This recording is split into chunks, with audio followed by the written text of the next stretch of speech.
For a long time, people have been telling me that the bestial version of the Wendigo, with the skull head and antlers, is actually the Wechuge, a cannibalistic creature from the mythology of the Athabascan or Dene peoples. And tonight I've decided to read what I've gathered so far over the years. Stories about Wechuges, or at least stories that sound like they're about them. Now, I was about one story short of a full script, so this episode's going to be between 45 and 50 minutes long. Forgive me, I'll make it up on the next one. For now, enjoy. This is Unexplained Encounters, and I'm your host, Darkness Prevails. And these are allegedly real encounters with the Wechuge. Don't forget to send me your scary stories of the unexplained at darkstories.org. Follow and review Unexplained Encounters on Spotify and Apple Podcasts. And pre-order a copy of Creepy Campfire Stories on Amazon, Barnes & Noble, or go to creepycampfirestories.com. Thank you. Now, let's begin. Uncle Roy and the Wechuge. From Whoops. My Uncle Roy died last spring. His liver gave out, which surprised nobody. The surprising part was the box of journals they found in his cabin near Fort Chipewyan. 40 years of entries, most barely legible. They had whiskey stains on half the pages. Mom asked me to go through them, see if there was something worth keeping before she burned the lot. Drunk ramblings mostly, complaints about his back and the government, the price of gas. But the winter of 1987 was different. The handwriting was steadier there, the entries longer and more detailed. It was like he needed to get it down right, even though he clearly tried to forget it for decades. It was early February. He'd gone ice fishing with his friend, Terrence Pelletier, out on Lake Claire, about 4 hours by snowmobile from town.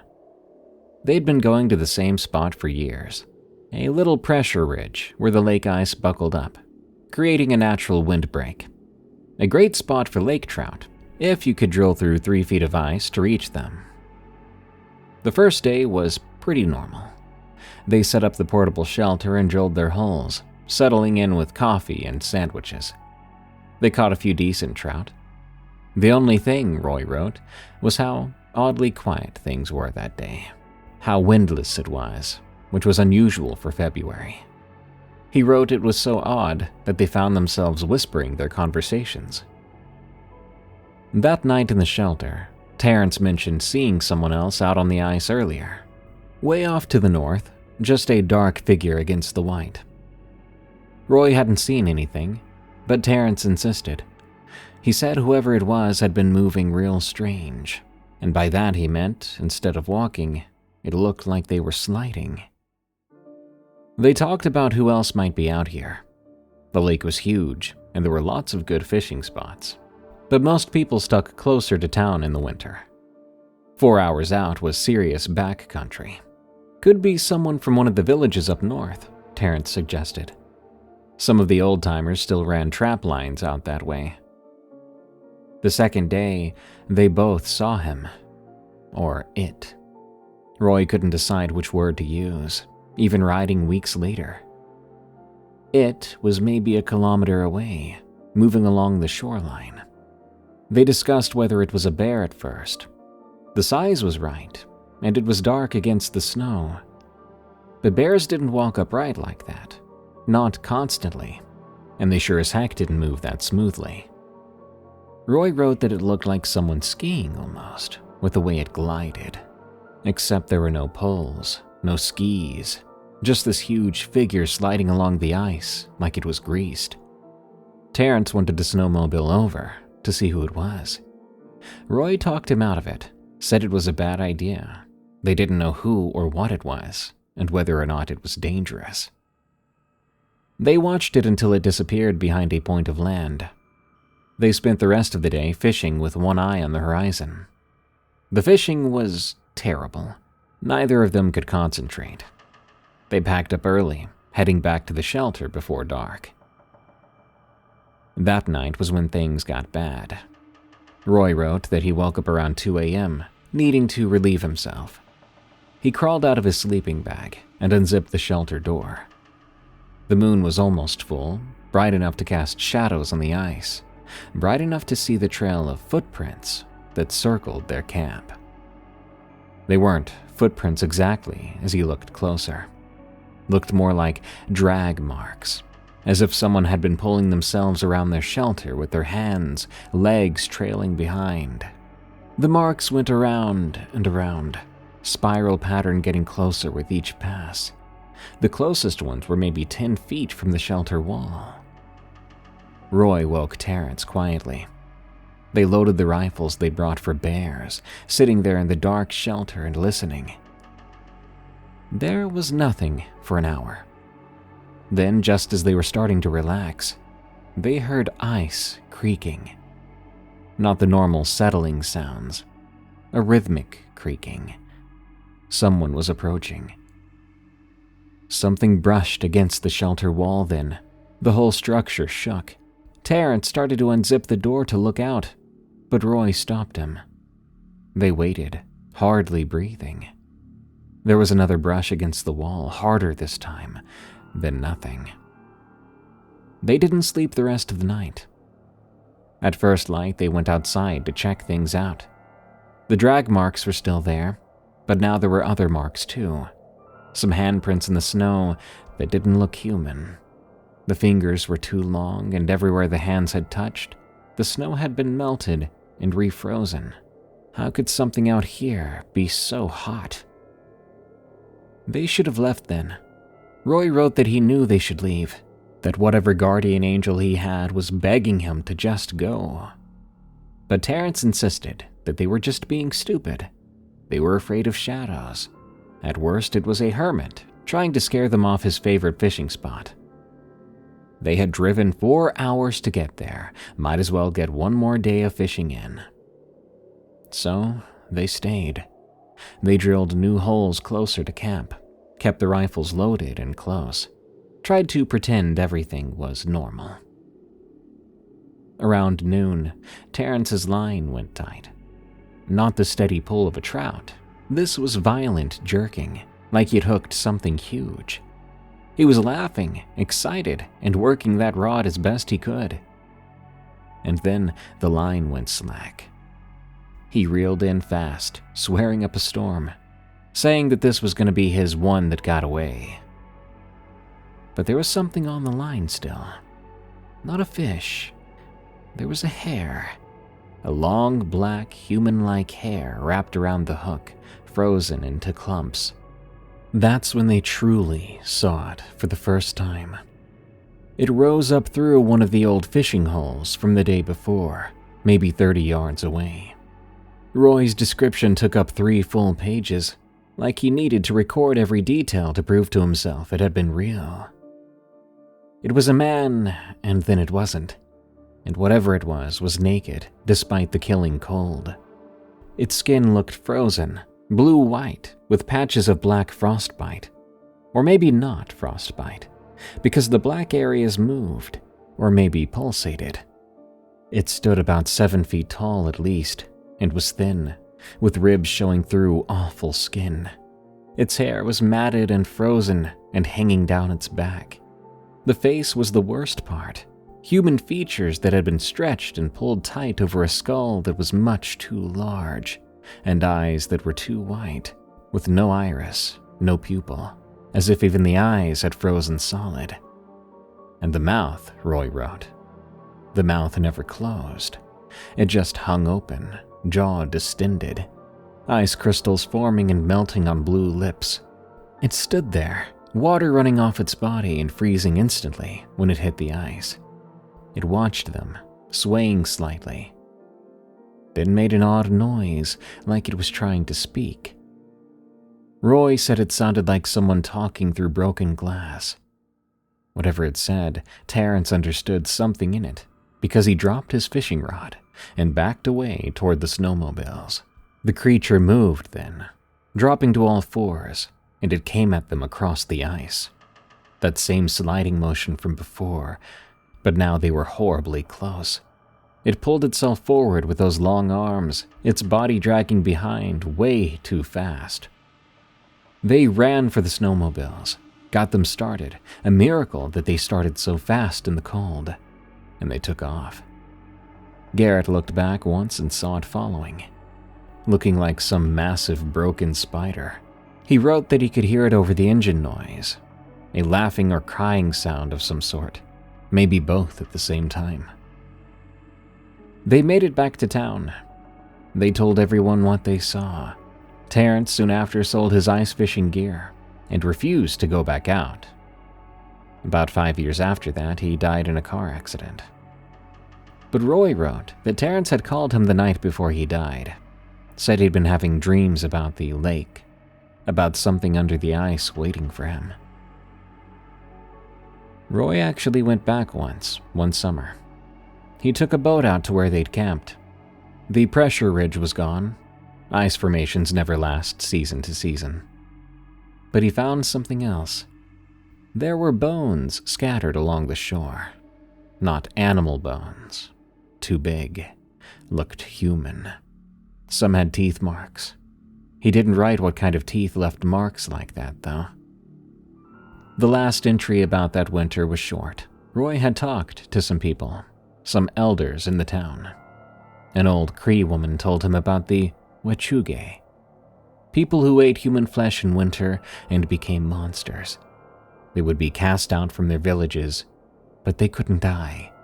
The hunger and cold would transform them into something else. Something that lived under the ice, waiting for fishermen, trappers, anyone alone on the lake. She told him he was lucky. The Wechuge had been playing with them. When it was really hungry, she said, you would never see it coming. They would just find a hole in the ice where someone used to be. These are the stories my grandmother used to tell. From Anonymous. My grandmother Eva was Cree, from northern Alberta, and she had this way of telling stories that could make you forget where you were. Growing up, my cousins and I would spend summers at her place near Lesser Slave Lake, and every evening after dinner, we'd gather around her old wood stove while she shared tales from her childhood and the stories her own elders had passed down. She must have told us hundreds of stories over those summers. Most were teaching stories, clever rabbits outsmarting wolves, or cautionary tales about respecting the land. But there were these 4 stories she only told us once, all on the same night when I was 12. It was late August 1998. I remember that clearly. And there were 5 of us kids there. Me, my younger sister Melanie, and our cousins Trev, Krishy, and Meryl. The first 3 stories that night were different from her usual ones. A bit creepier, I'd say. The first was short, about 5 minutes, about this trapper who got lost in a blizzard and followed what he thought were human footprints, only to realize too late they were walking in circles and whatever made them was no human. The second was longer, about a whole family that disappeared from a fishing camp, leaving behind only their clothes laid out perfectly, as if they had just vanished from inside them. The third story took maybe 20 minutes. It was about these 2 brothers hunting moose in early winter who found a camp that should not have existed. Fresh fires still smoking, food half-eaten, but covered in frost like it had been frozen mid-bite. They ran when they heard something massive circling their own camp that night, breathing like a windstorm. But it was the 4th story that struck me. I swear Grandma Eva's voice changed, like she was bracing herself. I remember her looking at the windows repeatedly, even though the curtains were drawn. "This happened to my Uncle Joseph," she began. "Your great-great-uncle. He's been gone 40 years now, but he told me this himself when I was about Krishy's age."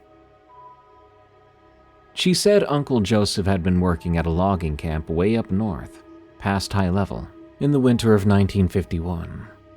The camp was small, maybe 15 men, and they were cutting timber in an area that the local Dene people had warned them about. "The Dene elder who came to the camp, he told the foreman that the place was cursed," Grandma said. "There was something wrong there, something old. The foreman, well, he just laughed, said they weren't superstitious. For the first 2 weeks, everything was normal. Then one of the men, a young guy named John from Quebec, went missing. He'd gone to check some traps and never came back. They searched for 3 days, but found nothing. No tracks or blood, no sign of a struggle. He was just gone. Uncle Joseph said the strangest thing was the quiet afterwards, Grandma continued. You know the way the forest is never truly quiet. You'll always hear the animals and the insects, but after John disappeared, there were these moments of absolute silence. A week later, another man vanished. This time it was during the day, in broad daylight. He'd been working maybe 50 yards from the others, and when they called lunch, he didn't answer. They found his axe left in a tree, his gloves on the ground, but no footprints leading away. Nothing. The men were spooked now. A lot of them wanted to leave, but the foreman threatened to withhold their pay if they broke contract. So they stayed, but they started to work in groups, never letting anyone out of sight. Uncle Joseph, he started to have these dreams, Grandma said. Dreams about being hungry. So hungry it hurt. But not for food. For something else. Something warm.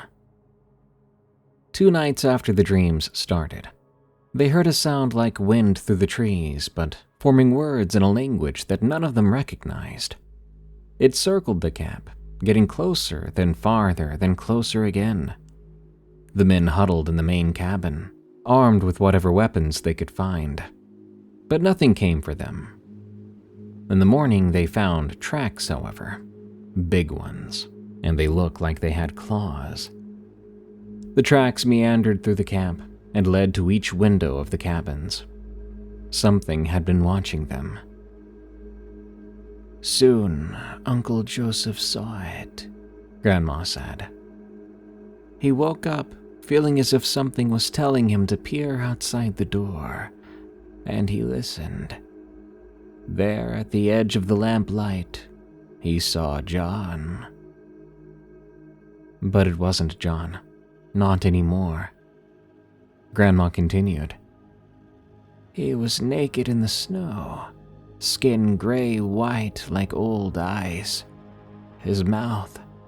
Uncle Joseph said his mouth was open, so wide it looked like it had been torn, and his teeth within looked more like icicles, and he looked so very hungry.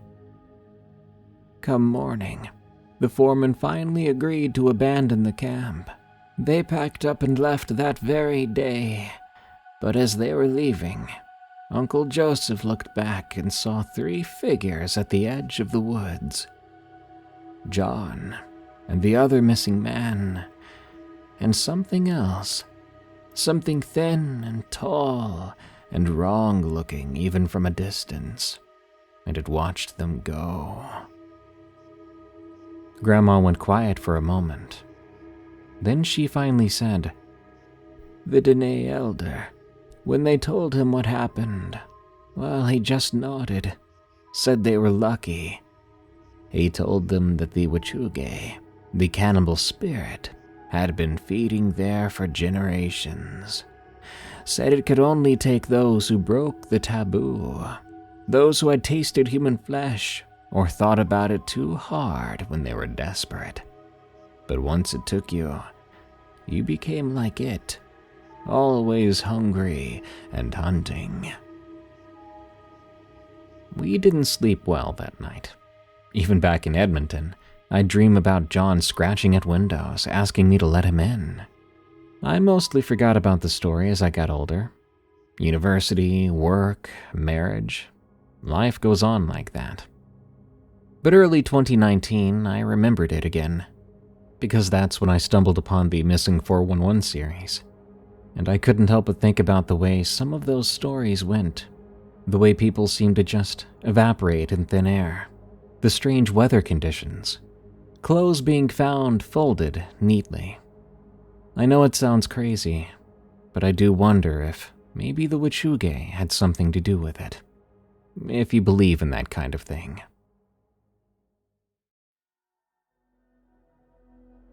Don't drive drunk, kids. From RBJozzles. I've been sober for years now, not a drop since October 2021. People always ask what made me finally quit after 15 years of a little more than steady drinking, and I usually just say I had a wake-up call. That's true enough, but I don't usually go into detail about what kind of wake-up call it was. In 2021, on a Thursday, I remember because I'd just gotten paid and blew a decent chunk of money at a bar, I started to drink around 4 p.m., and I told myself I'd stop at 7. Then I said it would be 8, then 9. You know how it goes. Well, I guess I hope you don't know how it goes. By the time I stumbled out to my truck around 11, the rational part of my brain, or what was left of it, knew that I shouldn't be driving. But then the drunk part of my brain was like, come on, it's only 20 minutes up the highway and you drive better drunk. That's a lie. No one does. But then I thought about how it was rural Alberta, middle of the night, barely any traffic. I thought, what could happen? I remember I could barely hold on to my keys. The engine turned over. I recall thinking the yellow lines looked weird, like they were moving. And then I blacked out. I'm pretty sure I did, because my memory is blank there entirely. And what I remember next was that the world was all wrong. Everything was upside down. There was this rhythmic dripping sound too. My head felt like someone had taken a sledgehammer to it. It took me about 10 seconds to realize I was hanging from my seatbelt, and there was blood running from somewhere on my scalp, dripping up or down, I guess, onto the roof of the cab. The windshield was spiderwebbed but intact. Through it, I could see dirt and grass where the sky should be. My truck had gone off the road near the river overpass and rolled down the embankment. I was honestly lucky to be alive. Somehow, the headlights were still on. I started to call for help, but the sounds that came from my mouth were more like croaks. My throat was extremely dry and pained, and talking made my head hurt worse. This went on for about 15 to 20 minutes, before I noticed movement through the window to my side. I thought, thank God, someone found me. Someone had seen my accident and came down to help. I tried to turn my head to look properly, but it sent a spike of pain through my neck. But I turned enough to see a face. This face was pressed against the glass, staring at me, pale as snow, completely hairless. The features were nearly human, nose and mouth in the right general shape, but it gave off that uncanny valley vibe. The mouth was just a line with no lips, and Christ, it had solid black eyes, not even a hint of white, just black from edge to edge. But the antlers were what made me really start to panic. They grew up from its temples, not huge like a mature buck's antlers, but maybe 8 inches each side, with 3 or 4 points, like they had been pushed through from inside its skull. Oh, I really screamed then. Not a call for help, just pure terror. The thing didn't react. It just kept staring from those eyes like oil pits. Then, almost gracefully, it moved out of view. I thrashed against the seatbelt, trying to break free, but I was stuck solid. The belt had locked up in the crash and I was hanging upside down and injured. I couldn't get the right angle to release it. I then began to hear movement behind the truck. Through the back window, I could see shapes. Legs, maybe, but bent weird. Like maybe they had too many joints or too few. The truck shifted slightly, and I heard the metal groan. Something had climbed onto the undercarriage. "Get away!" I screamed, Get the heck away from me! The metal shifted again. I started to hear scraping sounds like nails on metal. It was working its way along the driver's side. I screamed until my throat went raw, expecting any second to see that face again, reappearing in the window. Minutes passed, 5 or maybe 10. The scraping stopped. The weight on the truck seemed to disappear. I held my breath and listened, but I didn't hear anything but the blood dripping from me and the tick of cooling metal. Suddenly there was movement to my left. Not at the window though, but below it, or above it, given my position. A hand reached down through the gap where the door had buckled in the crash. Thin, with extremely protruding knuckles, nails yellow like bone. It was feeling along the roof's interior, searching around. Then it started to rise, still feeling around. It took me way too long to realize it was looking for the seatbelt release. One finger began to trace the button, almost gently. Then the whole hand wrapped around the mechanism. I remember my thoughts then. If it presses that button, it's gonna drag me out of here and I'll be dead. The hand tightened its grip, and then I was nowhere again. There was just blackness. I blacked out again. The worst possible moment in my life. Or would it be the second worst possible moment? What I remember after that is voices. Real human voices. Flashlight beams cutting through the cab. Someone was saying, "Sir, can you hear me?" over and over. When I looked over, I saw firefighters. Apparently a passing truck had seen my headlights in the ditch and called it in. They used the jaws of life to pry open my door. The same door that hand had reached through. They said I was lucky to be alive. The truck had rolled 3 times, landed upside down. I could have been crushed, I could have broken my neck. Especially, they said, with how I wasn't wearing a seatbelt. Yep, when they found me, my seatbelt was no longer connected, and gravity had done its job. The thing is, I remember wearing that seatbelt, even before the nightmare vision of that creature around the truck.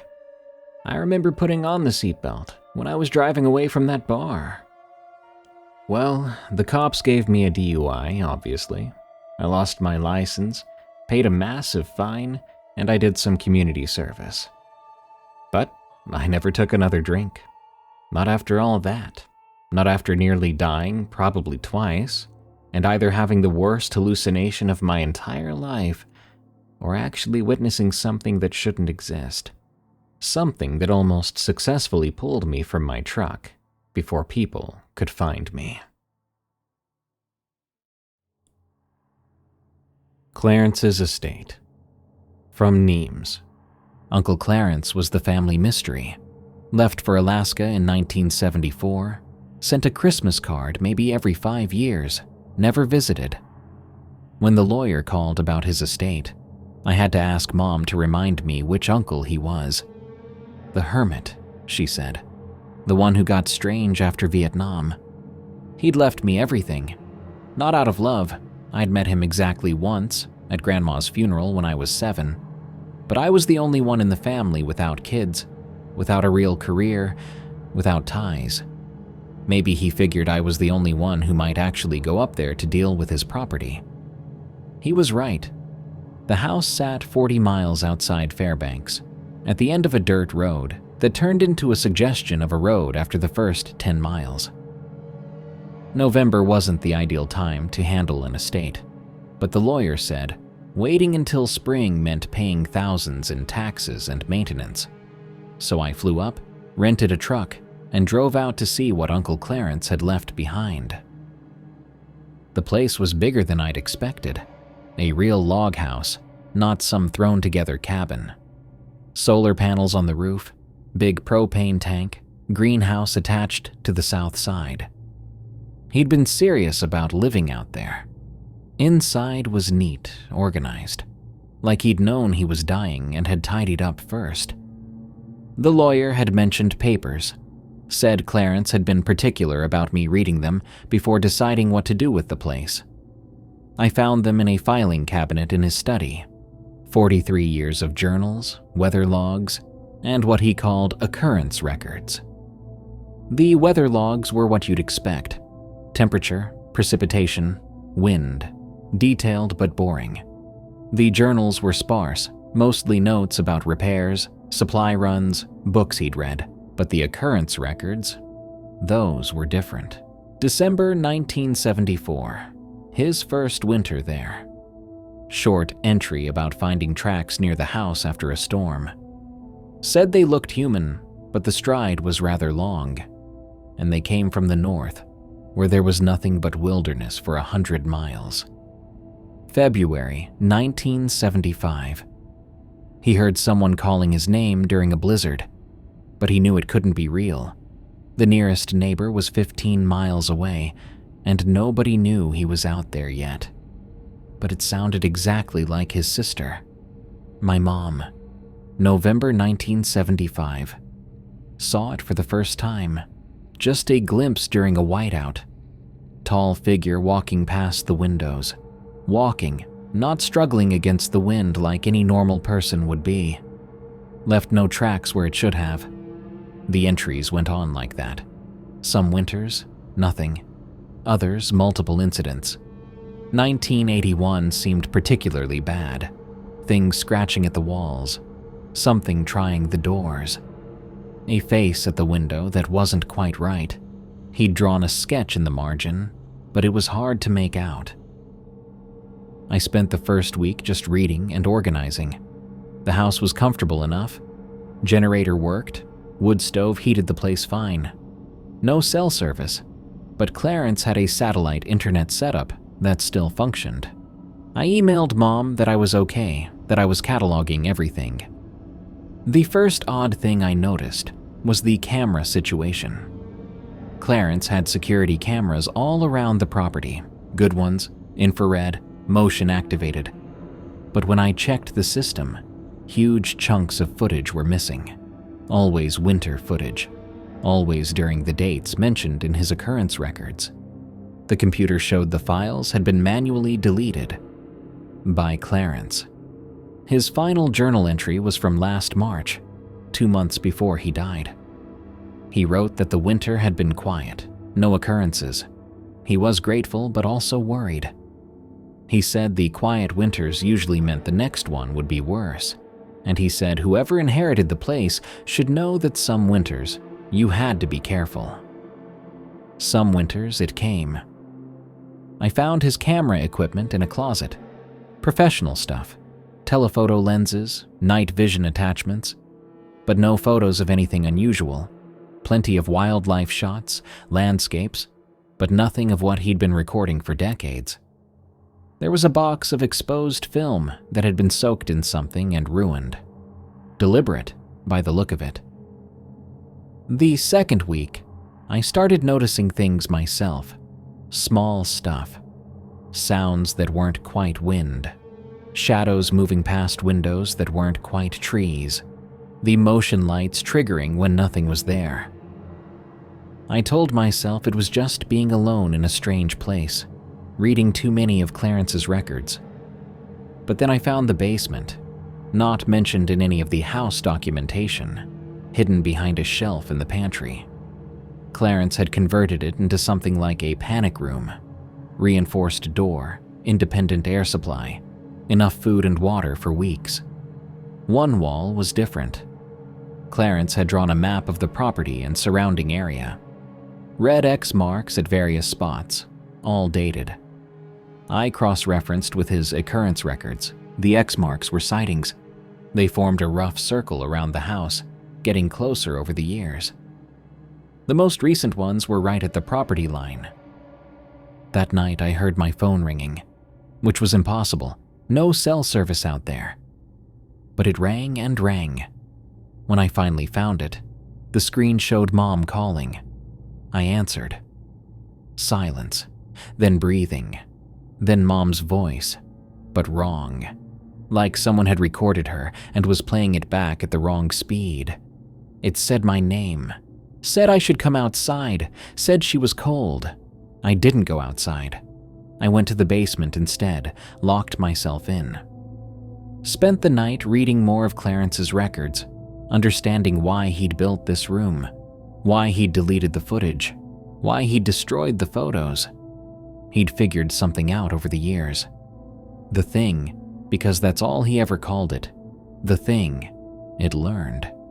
Adapted. If you photographed it, it knew. If you filmed it, it would find ways to corrupt the files. Or worse, appear at your door the next night. If you told people, tried to prove it existed, it got aggressive. But if you just documented quietly, just for yourself, and stayed inside during the bad nights, you could survive. At least, that's what he ended up believing. Some winters, it didn't come at all. Some winters, it came every night for weeks. No pattern he could ever work out. Just chance. Just weather. Just whatever drove it down from wherever it lived up north. I found Clarence's final recording, an audio file on his computer from February. His voice, tired but calm. He said he was sick. Cancer. Probably wouldn't make it to summer. Said he was leaving the place to whoever would come, because someone should know. Someone should watch. Not to fight it or film it or prove it exists. Just to know. To document. To warn the next person. He said the thing had been coming around for as long as the native families could remember. They had different names for it, different stories, but all agreed on one thing. It had been here first, would be here last. The best you could do was respect it, stay out of its way, and hope it moved on. I stayed another week. 3 more occurrences. Scratching on the north wall that lasted for hours. Something walking on the roof despite the steep pitch. And on my last night, a knock at the door. Polite, almost formal. 3 knocks, pause, 3 more. I didn't answer. Stayed in the basement until dawn, then packed everything valuable and drove out. Listed the property with a Fairbanks realtor the next day. Priced to sell fast. The buyer was a couple from California looking for a remote retreat. Off-grid living, they said. Perfect isolation. I gave them all of Clarence's journals except the occurrence records.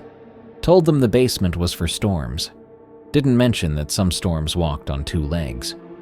They seemed thrilled with the place. Said they'd move in after the holidays, spend their first winter getting acclimated. I wished them luck. Meant it. Maybe their winters would be quiet. Maybe the thing had moved on, maybe. That night in the hotel, I read through Clarence's final journal one more time. The one where he'd written, in shaky handwriting, his last observation. That it was getting bolder, coming closer. That 40 years of coexistence hadn't made it friendlier, just more patient. That some winters, when the storms came from the north, and the temperatures dropped below 40, you could hear it learning to speak, practicing with the voices of everyone who'd disappeared over the years, getting better at sounding human. The couple emailed me last week, said they love the place, said the quiet is amazing, said they've been hearing the strangest sounds at night, probably just the house settling. I didn't write back.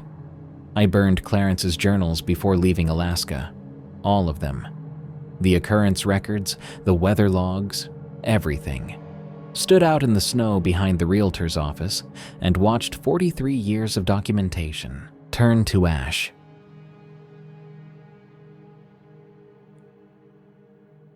Clarence's estate. From Neems. The nightmare that changed everything. From Summin. When I was 8 years old, my stepdad left. That was 23 years ago, and I still can't sleep with my bedroom door open. We lived outside Colville, Washington, in this old farmhouse my mom rented for cheap, because it was so far away from anything else. It was just us, the Kettle River, and miles of pine forest.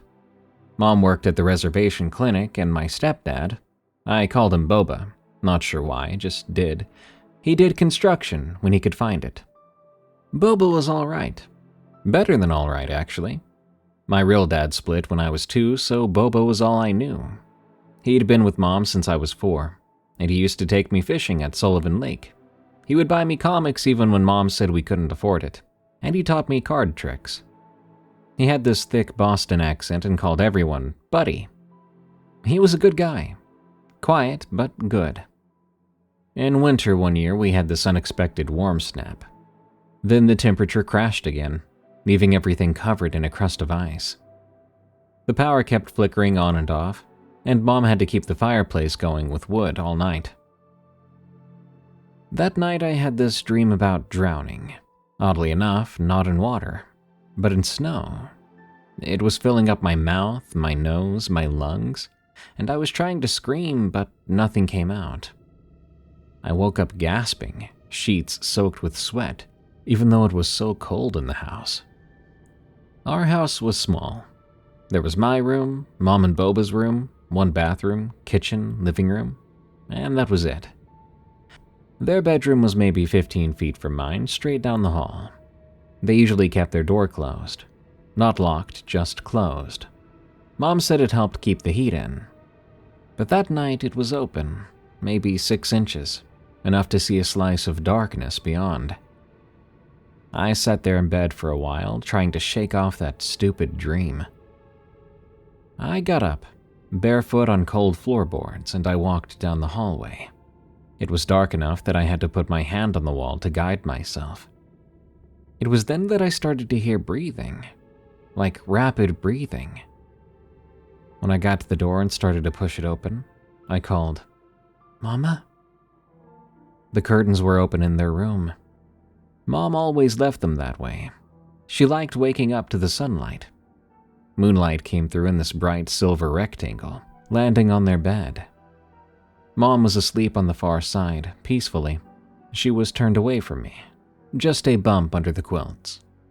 But Bobo was sitting up, rigid as a fence post.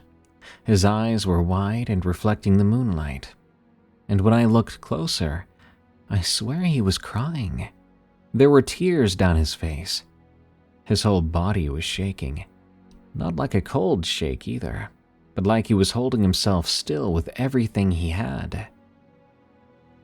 "Boba?" I whispered. His lips moved. I think he said, "Buddy," but I can't be sure. Even if he did say buddy, what came out of his mouth sounded like a warning, and that really scared me. He didn't even look at me, didn't blink at all. He stared at the far corner of the room, the one where the moonlight wasn't touching. I didn't want to look. My 8-year-old mind said, "Don't look over there. Just go back to bed." But I looked anyway. That corner wasn't empty. There was a person there. Well, it was shaped like a person. It was tall and had to duck its head slightly where the ceiling sloped down. Its skin was pale like paper, like nothing I'd ever seen. It stood perfectly still with its arms at its sides, facing the bed, staring at Boba. I couldn't see its face clearly in the shadows, thankfully. But I could see its hands. Strange zombie-like hands, is what I remember thinking as a kid. The worst part was how still it was. Not motionless like it was trying not to be seen, but still like it didn't need to move. Like it could just wait there forever if it wanted to. Boba made a sound then, a small broken noise, like when you're trying not to cry in front of someone. I backed out of the room, slow, careful, like when you see a wasp and don't want to startle it. I made it to the hallway and closed their door as quietly as I could, leaving it exactly how I'd found it. I went back to my room. I got under the covers and pulled them over my head. I did my best to convince myself it was a nightmare. The thing about being 8 years old is you can make yourself believe almost anything if you try hard enough. I lay there under the blankets, breathing my own hot air, until somehow I fell asleep. When I woke up, it was past 10. Mom was in the kitchen, and she was crying. Not loudly, just sitting at the table with tears rolling down her face. "Where's Boba?" I asked. She looked at me before answering. "He had to go, baby." "Where did he go?" I asked. "Just away. He needed to go away." I only found out later, years later, that he had left in the middle of the night, packed one bag, took his truck, and drove off. He left a note that said, "I'm sorry. I can't stay. Please take care of Buddy." Mom tried calling him. His brother back in Boston and his friends and his old job sites knew nothing. It was like he vanished. Not like a missing person case, but just went to live a completely different life. His brother finally told Mom that Boba had called once to say that he was okay, but could not come back, and he wouldn't say why. Mom never understood.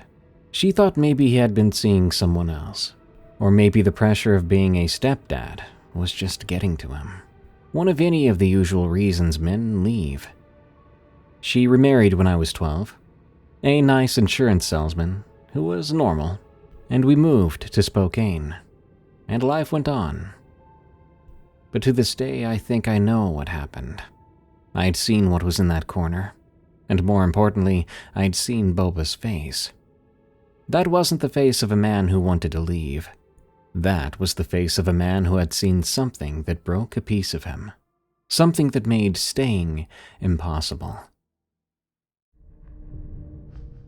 Well, that brings us to a sort of early end to this episode.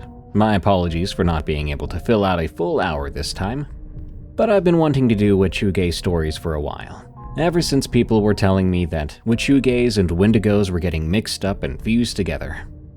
But to me, they sound sort of like the same thing, but through different cultural interpretations.